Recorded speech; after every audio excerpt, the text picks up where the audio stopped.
Grabe to, mga pasabog na good news sa kampo ng Barangay Ginebra.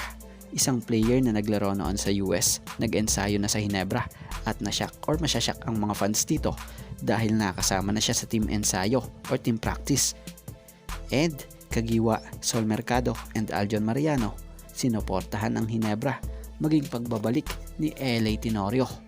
Yan nga ang ating mga tatalakayin.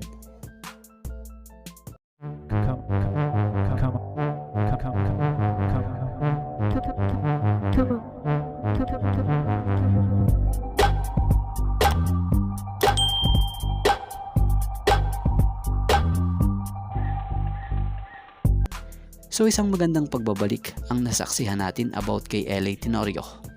Sa nangyaring ang larong ito kagabi ng Ginebra kontra Terra Firma, nakita kung gaano kadami ang masaya at sumuporta sa Ironman ng PBA na ito. Kung saan sa simula pa lang at pag-introduce sa pangalan nito, talaga namang nagkaingay na ang mga fans dito. Sa larong ito, si LA Tenorio ay nagpakitang gilas agad sa jeans na kumamada ng 6 points, 1 rebound, 3 assists, and 1 steal na mayroong +6. So sa kanyang unang stats kontra Jeep, marami nga ang nakita nga ng mga sikat at kaibigan ni LA gaya ng mga ilang sikat na artista ng mga barkada nito at kaibigan niya. Andun din ang kanyang pamilya at maging dating teammates niya at mga kaibigang player na sinuportahan siya sa pagbabalik niya. Alam nyo bang maraming fans ang natuwa nang makita muli kasama ng Ginebra team etong gaya nila Mark Kagiwa, Sol Mercado and Aljon Mariano. Andun nga rin, nakasuporta rin itong injured na si Jeremiah Gray.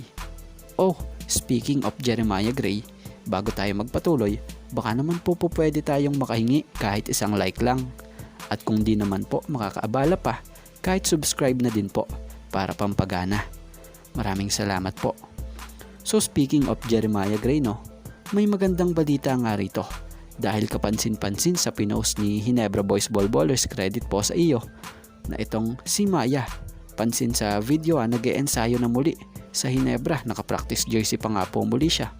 Kung mapapansin nyo matatandaan namang kamakailan lang ay nabanggit ni Maya sa isang interview sa kanya na ayon nga sa pahayag nito, credit po, I got a successful surgery on my knee on August. I feel a lot better right now on my rehab. I'm back on the team, but I can't practice yet too much. But I'm just strengthened on my legs to get back right so I could play. I'm not really sure right now for my return, but I hope next year I can play. But I'm not too sure right now. I'll just take one day at a time. I lose weight a little bit, but I am not at it. But I am more active.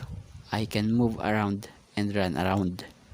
But I'm back around with the team, so I'm working that for sure and hopefully yet healthy and came back as soon as possible.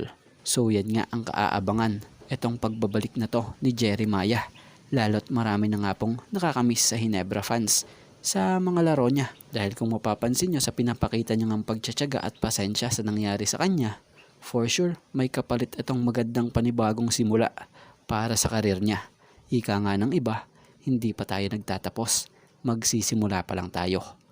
Kaya abangan, baka masurprise na lang tayo soon.